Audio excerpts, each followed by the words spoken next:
irticali olan şeyler her zaman isabetli olmayabilir. Bizim gibi sıradan insanlar değil de belli konumu olan insanlar, konumlarının gereği, alanlarının gereği, gözlerine bakan insanların hatırına konuşacakları şeyleri 10 defa düşündükten sonra konuşmalılar. 10 defa hecelemeli, ondan sonra onu bir şiir mısrağı gibi halka sunmalı. Arızasız, kusursuz. Her kelimenin nasıl algılanacağını, ne türlü tepkilere sebebiyet vereceği, hesaba katılmadan söylenen sözler bazen sinelerden mızrak gibi yara yapar. Ve bu yaralarda çok defa tedavi edilmez. Cirahatü sinanil heltiyam ve la yeltamu ma cerhel lisan. Şair demiş. Mızrak yaraları tedavi olur ama dil yaraları tedavi olmaz. İhtilaflara, iftiraklara, hercümeşlere sebebiyet verir. Bazen bir söz iki gücü karşı karşıya getirir, vuruşturur. Bazen bir cümle bir milleti batırır. Evet, orada yazıyoruz da ondan dolayı dedim.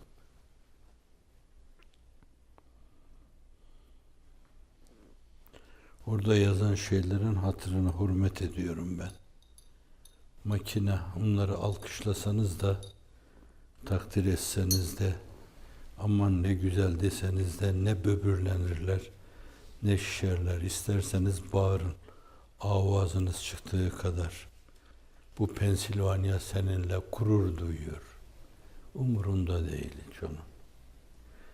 Söyleyeceği şeylerde işte nasıl gelirse kafasını öyle söyler. Hesap yok, plan yok. Eğer o türlü camit şeylerde de ihlas düşünülecek olursa gayet ihlaslıdır onlar. Onların hesapları yoktur. Kendilerine göre bu mesele şöyle geriye dönsün. Ben dedim, ettim, şu kadar kazancı olsun, mülahazası yoktur makineler. Keşke insanlar da makineler kadar ihlaslı olabilseler. İş yapsalar, beklentiye girmeseler. Ölseler, başkalarından can beklemeseler. Tek canları onu da başkalarına verseler. Kiprik kadar bir şey istemeseler ondan. Aslında bu peygamberler yolu. Bütün hayatlarını, mesajlarını sunma istikametinde kullanmışlar da kimseden bir şey beklememişler. Bir kısım müluk, Hazreti Davud, Hazreti Süleyman gibi kimseler, onlar da fevkalade mütevazıane, kanaatkârane, iffetle, ismetle yaşamışlardır. Ama Cenab-ı Hak onlara saltanat vermiş, o saltanatla o gün için hak din olan o dini bayraklaştırmışlar. Ta Hazramutlardan, Sebelerden Mescid-i Aksa'ya kadar, belki kim bilir Akdeniz sahillerine kadar, Akdeniz'i içine alacak şekilde, belki Orta Asyalara kadar bu dini neşretmişler, duygularını duyurmuşlar onlara. Evet, saltanat başlarını döndürmemiş, ben dedirtmemiş, mütevazıane yaşamayı terk etmemişler. İffet demişler, ismet demişler, sadakat demişler, fetanet demişler, tebliğ demişler. Peygamberane yolda peygamberlik evsafına hep sadık kalmışlar. Peygamber yolunda yürüyenler bence bu evsafı temsil etmelidir. Peygamber yolunda yürüyenler. Peygamber yolunda yürümeyenlerin Müslüman olsalar bile yer yer şeytan güzergahına girme ihtimali vardır.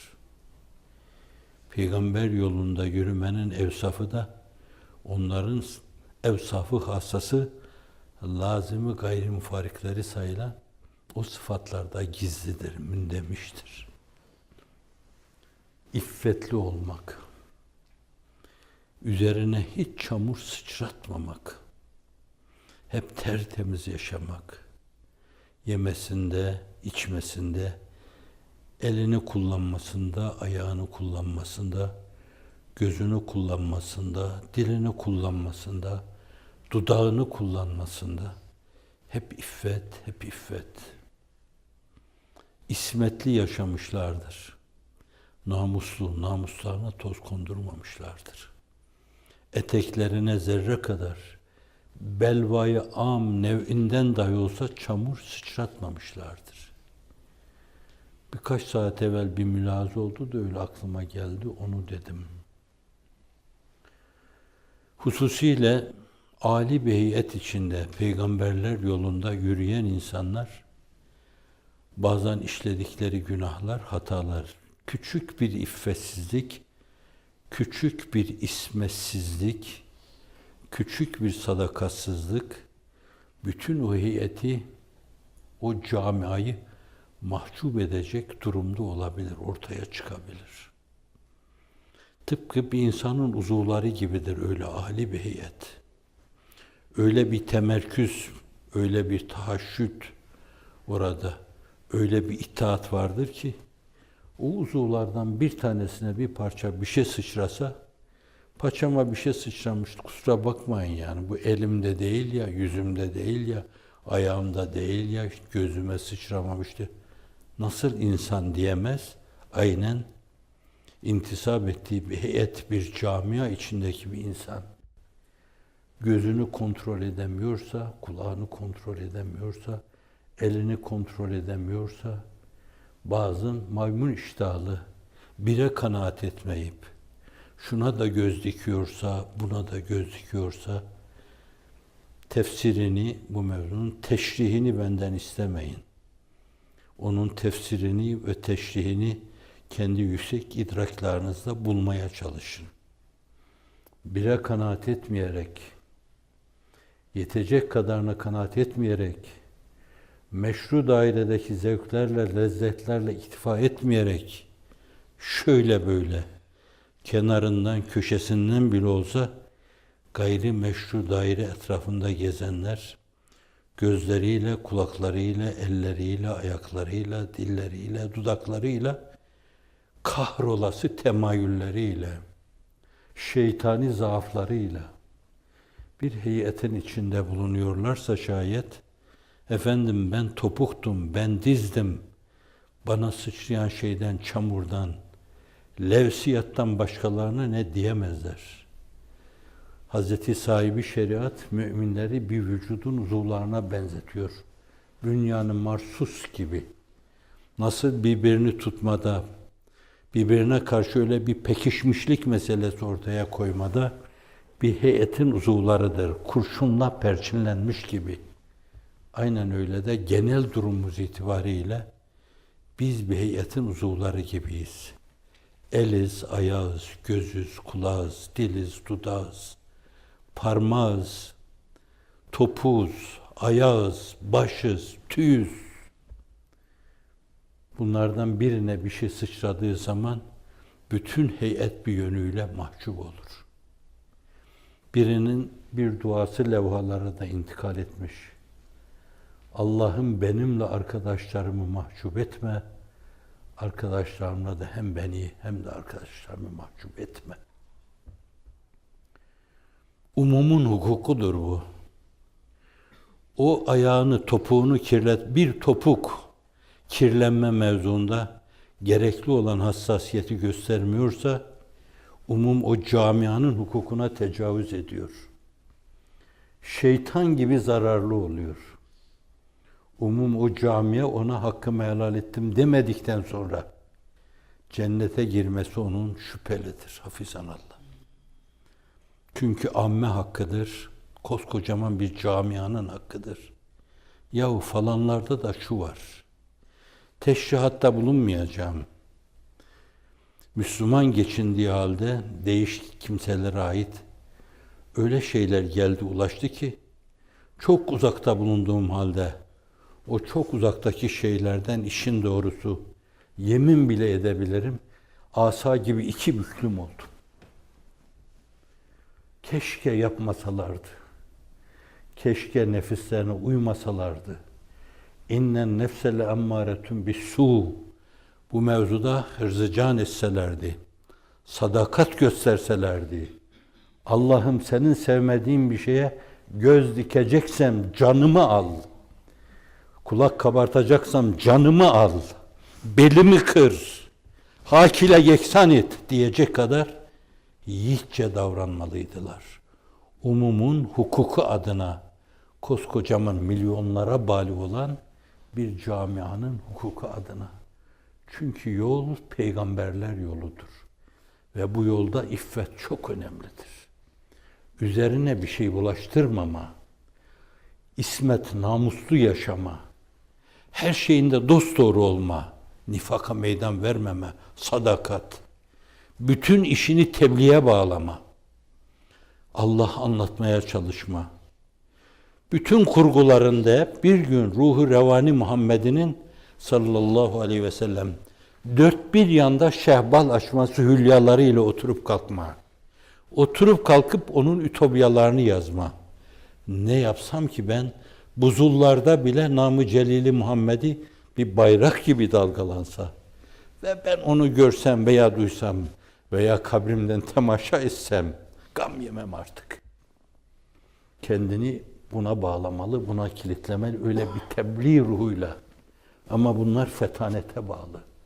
Aptal, akılsız insanlar muvakkat bir dünyanın muvakkat lezzetleri için baki lezzetleri feda ederler. Cemaatin hukukuna da tecavüz ederler. Bunlara akılsız ahmak demek, fetanetsiz derbeder insan demek sezadır. Ama ben bunları konuşmamış olayım. Siz bağışlayın. Sizin huzurunuzda bunlar naseza, nabeca şeylerdir. Madem yol peygamberler yolu, bence onların evsafı lazimesi olan o sıfatlarla serfiraz olma, o yolda başarılı olmanın tek şartıdır. O yolda muvaffak olmanın tek şartıdır. İffetli yaşama, dünyaya meylü muhabbet etmeme, ellerini dünyadan giderken böyle silkip bir şey bırakmadım diyecek kadar baba yiğitçe gitme, nifaka sapmama, insanları aldatmama, kendini alkışa salmama, hafizanallah, iffet ve ismete adına dikkatsiz yaşama. Evet, iffet yahu diye levhalarda var, ismet yahu diye levhalarda var, fetanet yahu diye levhalarda var, sadakat yahu diye levhalarda var. Ve bunlar sufilerin gelen herkese levha olarak asıp gösterdikleri, evet bu alemin erkanı budur. İlle de bu alem içinde kendinize bir yer bulmak istiyorsanız, bir yere oturmak, otağınızı kurmak istiyorsanız, iffet lazım, ismet lazım, sadakat lazım, vefa lazım. Vefa geçen de geçti değil mi? Vefa. Yitirdiğimiz şeyler bunlar. Yitirdiğimiz cennetin temel unsurları. Yeniden bir cennet kurmayı düşünüyorsanız malzemesi budur. O işin statiği de bunun içinde. O meselenin mimarisi de çok önceden peygamberler vasıtasıyla çizilmiştir. O mimari unutulmasın, o statik unutulmasın diye müştehitlerle, mücedditlerle, evliya ile, asfiya ile, ebrarla yeniden o resimler bir kere daha nazara arz edilmiştir. Bakın bir kere daha işte bu çizgiye göre eda ve endamınızı ona göre ayarlayın. Gerçek kulluk bu anlayıştan, bu resimlere uymaktan geçer. Evet. İffet, ismet, sadakat, fetanet, ve tebliğ. Eyne entum? Kutup öyle demişti. Eyne nahnu ve eynel müslimun? Nerede biz, nerede hakiki Müslümanlık? Akif biraz daha ağırca ele alır. Nerede Müslümanlık? Bizden geçmiş insanlık bile. Alemi aldatmaksa maksat aldanan yok nafile. Kaç hakiki Müslüman gördüm makberededir. Müslümanlık bilmiyorum ama galiba göklerdedir. Gez kapılarını kapamalı, arkasına da sürgüleri sıkıca sürmeli. Yese düşmemeli. Fakat zinhar halimizi sık sık mürakabeye tabi tutmadan da dur olmamalı. Hasibu enfusekum qabla en tuhasebu. Burada hesap ederseniz, hesaplı yaşarsanız, öbür tarafta altından kalkamayacağınız hesaplarla karşı karşıya kalmazsınız. Hazreti Ömer Efendimiz'e o yüksek fetanete, olsaydı Efendimiz'in ifadesiyle bir peygamber, o olurdu dediği insan. Hasibu enfusekum qabla en tuhasebu. İğneden ipliğe hesap çekileceğiniz gelmeden evvel kendinizi hesaba çekiniz. Hesaplı yaşayın diyor. Hesaplı yaşayın. Ciddi bir matematik mantığına göre, riyazi mantığa göre yaşayın. Birleri 10 yapma var. Bazen 100 yapma var. Bazen 1000 yapma var. Bir de hafizanallah yaptığınız bir hatayla her şeyi batırma var. Hazer et. Dikkatle bas. Batmaktan kork. Bir kelime, bir lokma, bir tane. Bir tane de batma diyor. Cihanlara kafi gelecek, yetebilecek biraz değiştirdim. O yüksek letaifini böyle küçük şeylerde batırma diyor Hazreti Piri Mugan, ruhlarımıza ışık salan Hazreti Mahitaban. Evet, öyle de olabilir, böyle de olabilir. Hesapla birler 1000 olur. Hesapsızlıkla da bazen insan çok küçük bir şeyle, bir bakışta gidebilir. Öyle buyuruyor insanlığın iftihar tablosu Kuds hadis olarak. En-nazratu sehmun min sehami iblise mesmum diyor. Nazar şeytanın zehir oklarından bir oktur. Bir kere baktığın zaman göz bakar, ayak ona doğru adım atar, el uzanır. Münkeratın, bohemliğin en utandırıcısı yaşanır. Ve sonra bu utandırıcılık, hafizanallah, bir camiaya mensup iseniz bütün camiaya mal olur. Şimdi telefonlarla, internetle herkes kendini ele veriyor. Herkes dinleniyor. Bilgiler o bilgi havuzlarına nasıl akıyor?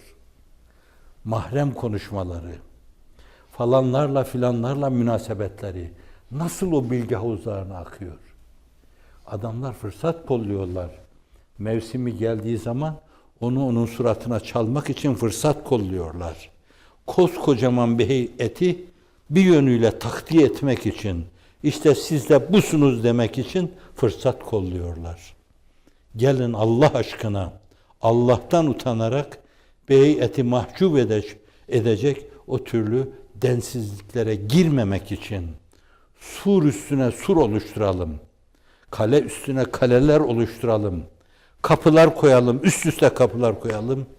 Ve şeytanın avenesi o mevzuda geldiği zaman beyhude yorulma, kapılar sürmelidir deyip orada emni eman içinde yaşayalım Allah'ın izniyle. Allah'ın bize lütfettiği dünyayı, lütfettiği ihsanları nefsimize uyarak yıkmayalım. Çok şey lütfetti. Büyük devletlerin, süper devletlerin mazhar olamadığı şeylere halk, işte halk, birbirini tanımayan insanlar, bir camia, devlet-i aliyeye bile müyesser olmayan şeyleri lütfetti.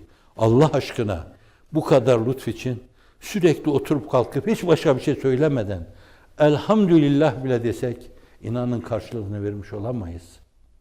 Kaldı ki hani Sadi biliyorsunuz ve bir her nefese du şükür vacip diyor. Her nefeste 2 şükür vaciptir diyor. Yahu nefes değil bu. Devletlere, süper güçlere müyesser olmayan bir şeyi Allah Celle Celaluhu lütfetmiş. İnanın şimdiye kadar başka hiçbir millete nasip olmamıştır. Sizin o mübarek Anadolu insanına nasip olan bir şey. Gelin insanımızı mahcup etmeyelim bu mevzuda. İffetimizle yaşayalım. Arzularımızı unutalım, gömelim. Üzerine kayalar yükleyelim onların. Ölmez insan. Ve öbür tarafımızı mahvetmeyelim. Mahvedenler gibi mahvetmeyelim.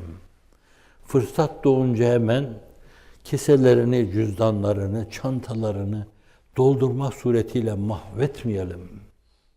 Dünyayı her şey sayan insanlar gibi mahvetmeyelim. Karunlaşmayalım. Salebeleşmeyelim. Ruhu Seyyidül Enam gibi davranalım. Bu Bekru, Ömer, Osman, Ali gibi hareket edelim. Allah onların yolundan ayırmasın. Başınıza arttım. Besselam. Bismillah ve billah minallah ve ilallah. Rabbim zayıfım, tutarsızım, kaymaya muhayya bulunuyorum. Kaydırıp yanlış iş yaptırıp bunca insanı benimle mahcup et.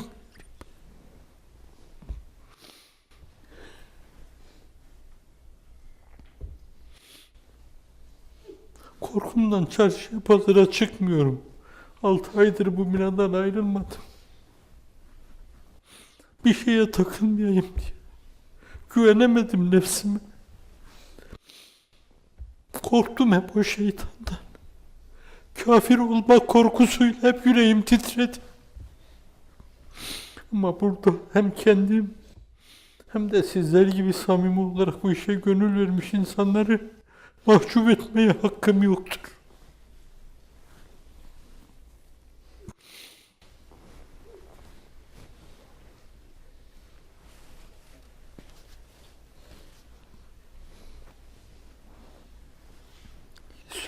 Dünya kusura bakma. Kaleme çaldı dünya.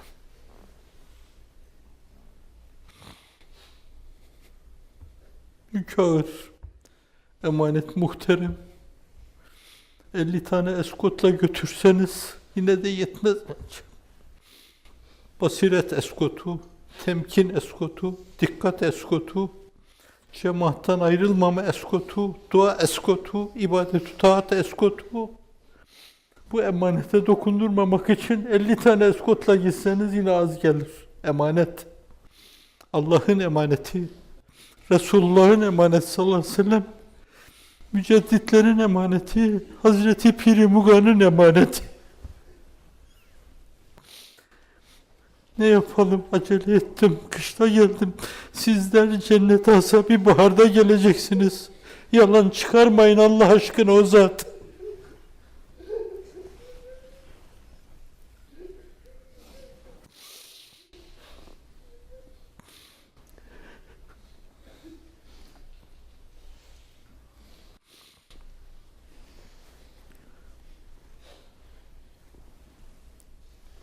Kalp kırıcı bir şey dedim. Hakkınızı helal edin.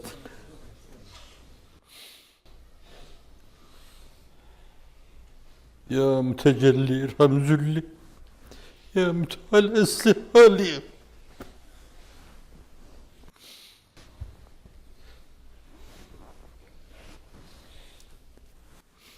Bilmem ki bir şey konuşmaya takmadım kalmadı. Beni mazur görün.